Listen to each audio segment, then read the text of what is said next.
혹시 요즘 이런 생각 한 번이라도 해보신 적 있으신가요? 내가 이렇게까지 도와줬는데 왜 내 인생은 점점 더 불안해질까?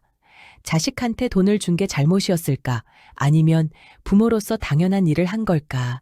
제가 현장에서 만난 부모님들 정말 비슷한 말씀을 하십니다.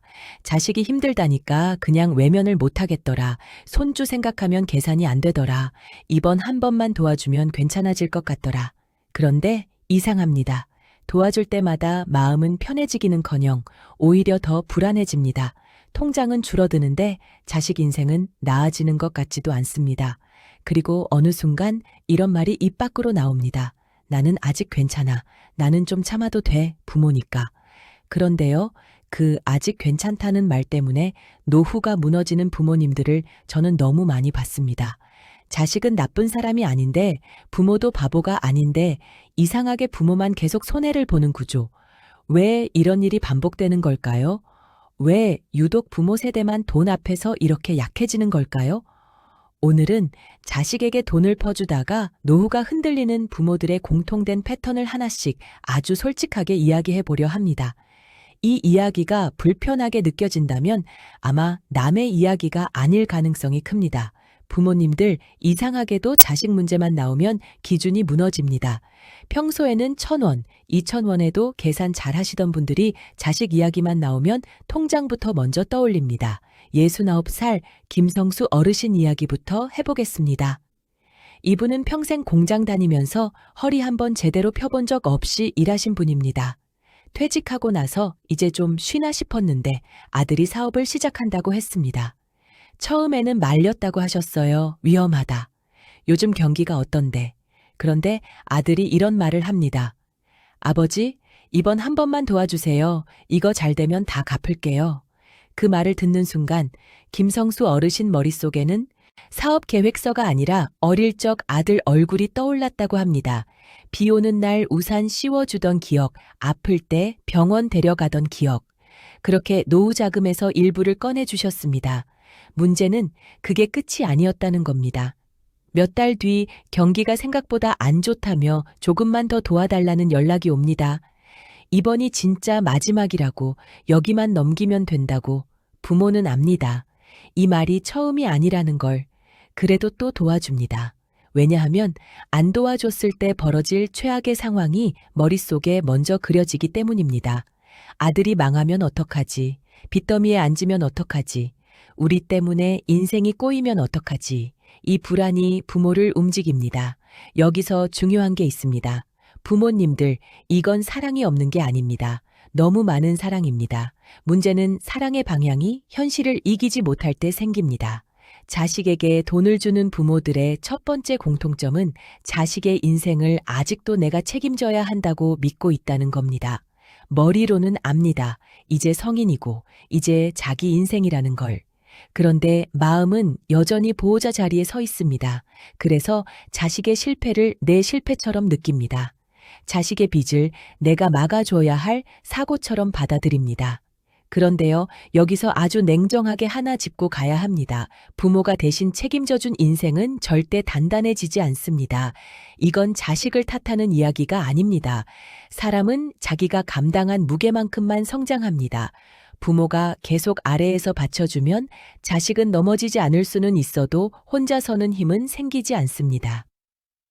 두 번째 공통점은 부모가 자신의 노후를 자식보다 뒤로 미룬다는 겁니다. 부모님들, 이런 말 정말 많이 하십니다. 나는 아직 괜찮아. 내가 좀 더 쓰면 되지.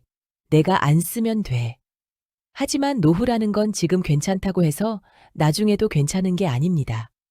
지금 버틸 수 있는 체력, 지금 참고 있는 불안, 지금 줄여서 쓰는 생활비, 이게 언젠가는 한꺼번에 부담으로 돌아옵니다. 62에 자식 도와줬던 분이 70이 넘어서는 병원비 걱정을 합니다. 그때는 자식도 여유가 없고 부모도 여력이 없습니다. 그제서야 이런 말이 나옵니다. 그때 왜 그렇게까지 했을까? 하지만 그때는 이미 되돌릴 수가 없습니다. 세 번째 공통점은 거절을 나쁜 사람 되는 일로 착각한다는 겁니다. 부모 세대는 거절하는 법을 배우지 못했습니다. 특히 자식에게는 더 그렇습니다. 도와주지 않으면 미안하고 죄책감 들고 사랑 없는 부모처럼 느껴집니다. 그런데요, 거절은 관계를 끊는 게 아닙니다. 선을 긋는 겁니다.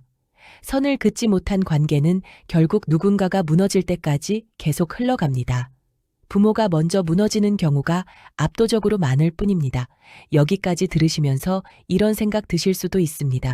그래도 안 도와줄 수는 없잖아. 맞습니다. 그래서 이 이야기는 도와주지 말라는 이야기가 아닙니다. 도와주되 부모 인생을 갉아먹는 방식으로 도와주지 말자는 이야기입니다. 부모님들, 자식 인생은 자식이 책임져야 완성됩니다. 부모 인생도 부모가 지켜야 끝까지 갑니다. 지금 이 영상 보시면서 마음이 불편하다면 그건 지금 구조가 이미 위험하다는 신호일 수 있습니다. 여기서 잠깐 스스로에게 이 질문 하나만 던져보셨으면 합니다. 지금 내가 주는 이 돈 정말 감당 가능한 도움인가? 아니면 내 노후를 깎아먹는 희생인가? 이 질문에 바로 답이 안 나온다면 이미 한 번은 멈춰서 생각해 봐야 할 시점입니다. 지금 멈추는 게 자식을 버리는 게 아닙니다. 지금 멈추는 게 부모와 자식 둘 다를 살리는 선택일 수 있습니다. 부모님들, 여기서 아주 중요한 지점 하나가 있습니다. 자식을 돕는 것과 자식 인생을 대신 살아주는 건 전혀 다른 이야기입니다. 많은 부모님들이 이 둘을 구분하지 못한 채 같은 걸로 착각하고 계십니다. 67살 박정자 어르신 이야기를 해볼게요. 이분은 평생 알뜰하게 사셨습니다. 시장 한 바퀴 돌면서 1,000원짜리도 흥정하시던 분이에요. 그런데 딸 이야기가 나오면 달라집니다. 결혼할 때 전세금 보태주고 아이 낳았다고 용돈 주고 힘들다 하면 카드값 대신 내주고 그러다 보니 어느 순간 본인 통장에는 생활비만 간신히 남았습니다. 제가 이분께 이렇게 여쭤봤습니다. 혹시 이대로 가면 앞으로 10년은 괜찮으실 것 같으세요? 그때 처음으로 말을 못 하시더군요. 이게 현실입니다. 부모님들, 노후는 앞으로 남은 인생 전체를 혼자서 버텨야 하는 시간입니다. 그런데 그 시간을 대비해 둔 자금을 지금 다 써버리면 나중에는 선택지가 사라집니다. 병원도 죽어도 도움 요청도 전부 눈치가 됩니다. 그리고 이 지점에서 부모의 마음이 더 약해집니다. 왜냐하면 이미 너무 많이 줬기 때문입니다. 사람 마음이라는 게 그렇습니다. 이미 희생을 많이 했으면 그걸 인정받고 싶어집니다. 그래서 더 끊기 어려워집니다. 이게 네 번째 공통점입니다. 이미 준 게 아까워서 계속 주게 되는 구조. 처음에는 작은 도움입니다. 그 다음엔 조금 큰 돈, 그 다음엔 없으면 안 되는 돈이 됩니다. 그리고 어느 순간 이런 말이 나옵니다. 여기까지 왔는데 지금 끊으면 그동안 준 게 아깝잖아. 하지만 그 생각 때문에 더 깊이 들어갑니다. 부모님들, 이건 투자 실패랑 똑같습니다. 손절을 못하면 계속 손해가 커집니다. 5번째 공통점은 부모가 자기 인생의 주도권을 이미 내려놓았다는 겁니다. 자식 일정에 맞추고, 자식 상황에 맞추고, 자식 기분에 맞춥니다. 부모님들께 이런 질문 드리면 대답을 못 하시는 경우가 많습니다.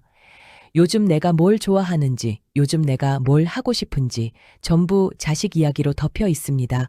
이 상태가 오래 가면 부모 인생은 자식의 부속품처럼 변합니다. 자식이 잘 되면 기쁘고 자식이 힘들면 같이 무너집니다.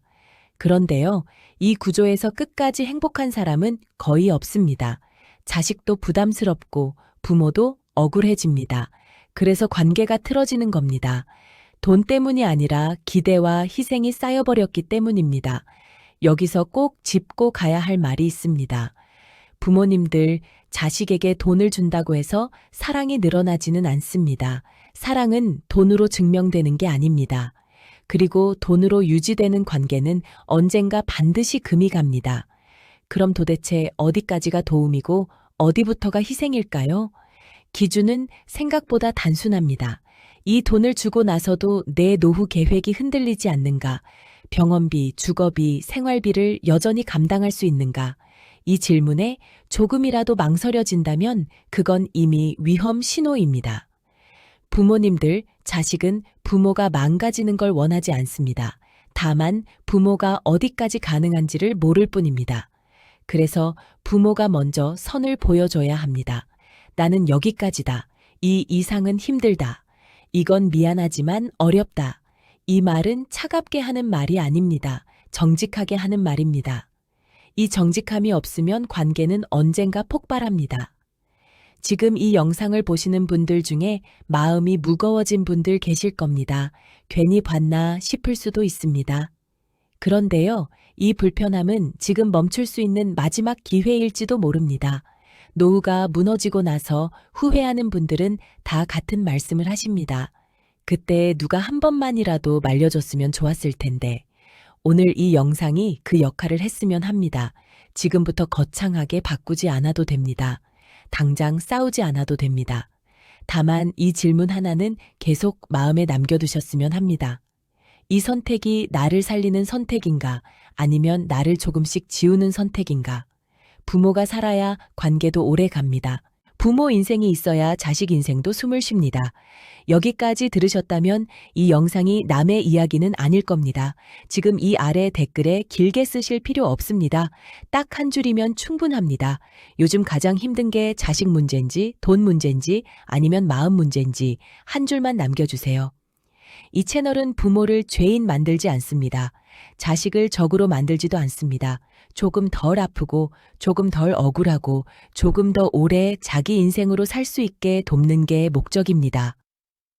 오늘 이야기가 도움이 되셨다면 구독으로 다음 이야기를 이어가셔도 좋겠습니다.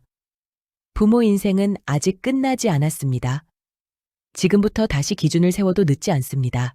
부모님들 여기서 한번 숨을 고르고 조금 더 현실적인 이야기를 해보겠습니다. 많은 분들이 이렇게 생각하세요. 내가 자식한테 준 돈이 다 어디로 갔는지는 중요하지 않다고, 어차피 자식 잘 되라고 준 거니까. 그런데요, 문제는 그 돈의 방향이 아니라 그 돈이 빠져나간 이후의 부모 삶입니다. 69살 김불례 어르신 이야기입니다. 이분은 아들 셋을 키웠습니다. 셋 다 장가 보냈고 결혼할 때마다 전세금 조금씩 보태주셨습니다. 그때는 이렇게 생각하셨다고 해요. 이제 다 끝났다. 이제는 나 살면 된다. 그런데 끝이 아니었습니다. 큰아들이 사업이 안 된다며 연락이 왔고, 둘째는 아이 학원비가 부담된다 했고, 셋째는 전세갱신이 안 된다고 울먹였습니다. 그때마다 김불례 어르신은 통장을 열었습니다. 왜냐하면 부모니까요. 문제는 그 통장이 다시 채워질 통장이 아니었다는 겁니다. 노후 자금은 젊을 때 돈이랑 성격이 완전히 다릅니다. 벌어서 채울 수 없고 잃으면 되돌릴 방법이 없습니다. 그런데도 부모님들은 노후 자금을 여전히 가변 자산처럼 씁니다. 있으면 쓰고 부족하면 줄이고 다시 모으면 된다고 생각합니다. 하지만 노후에는 다시 모을 시간이 없습니다. 이 지점에서 부모님들께 꼭 드리고 싶은 말이 있습니다. 자식에게 주는 돈은 남는 돈으로 줘야 합니다. 아껴서 만든 돈으로 주면 나중에 반드시 후회합니다. 왜냐하면 그 아낌은 부모 본인을 깎아내린 대가이기 때문입니다. 또 하나 현장에서 정말 많이 듣는 말이 있습니다. 자식한테 말하면 서운해 할까봐. 부모님들, 이 말 속에는 굉장히 슬픈 전제가 들어 있습니다. 나는 서운해져도 괜찮고 자식만 서운하지 않으면 된다는 전제입니다. 이렇게 관계를 유지하면 처음엔 평화롭습니다. 갈등도 없고 분위기도 좋습니다. 하지만 시간이 지나면 부모 마음에 말하지 못한 감정이 쌓입니다. 섭섭함, 억울함, 후회, 자책. 이 감정들은 사라지지 않습니다. 몸으로 내려갑니다. 그래서 병원에서는 이상 없다는 말만 듣는데 집에 오면 숨이 답답하고 가슴이 막히고 잠이 안 옵니다. 이건 마음이 보내는 신호입니다. 돈 이야기를 못 꺼낸 대가가 몸으로 나오는 겁니다. 66살 오순자 어르신은 이렇게 말씀하셨습니다. 나는 착한 엄마로 남고 싶었는데 어느 순간부터는 나만 바보가 된 기분이었어요. 이 말 굉장히 위험합니다. 왜냐하면 이 지점부터 관계가 비틀어지기 시작하거든요. 부모님들, 착한 부모와 현명한 부모는 같은 말이 아닙니다. 착함만으로 노후는 절대 버틸 수 없습니다. 현명함에는 경계가 필요합니다. 그리고 그 경계는 부모가 먼저 그어야 합니다. 여기서 아주 중요한 질문 하나 드릴게요. 만약 지금 이 상태가 앞으로 10년 더 이어진다면 나는 괜찮을까? 이 질문에 조금이라도 불안하다면 이미 신호는 충분합니다. 부모님들, 자식은 부모의 노후 계획을 알아서 계산해주지 않습니다. 부모가 괜찮다고 말하면 괜찮은 줄 압니다. 그래서 부모가 먼저 말해야 합니다. 이제는 여유가 없다. 이제는 여기까지다. 이제는 나도 지켜야 한다. 이 말은 이기적인 말이 아닙니다. 책임 있는 말입니다. 부모가 무너지면 결국 자식도 무너집니다. 그 부담은 언젠가 고스란히 자식에게 돌아갑니다. 그런데 부모님들은 그 미래를 상상하지 않습니다. 지금 눈앞의 갈등이 더 무섭기 때문입니다. 하지만 갈등을 미루면 파국이 옵니다. 지금 불편하면 나중에 더 불편해집니다. 여기까지 들으시면서 마음이 복잡해진 분들 계실 겁니다. 이제 와서 어떻게 말을 꺼내나 싶을 수도 있습니다. 괜찮습니다. 한 번에 다 바꿀 필요 없습니다. 처음엔 돈 이야기가 아니라 생활 이야기부터 꺼내도 됩니다. 요즘 병원비가 늘었다. 앞으로 집 걱정이 된다. 노후 계획을 다시 짜고 있다. 이런 말부터 천천히 시작하면 됩니다. 중요한 건 부모 인생도 여전히 진행 중이라는 사실을 자식에게 보여주는 겁니다. 부모가 자기 삶을 존중할수록 자식도 부모를 함부로 대하지 않습니다. 이건 냉정한 진실입니다. 그리고 여기서 한 가지 더 짚고 가야 할 게 있습니다. 자식을 도와주다 보면 부모들 사이에서도 비교가 시작됩니다. 누구네는 아파트 해줬다더라.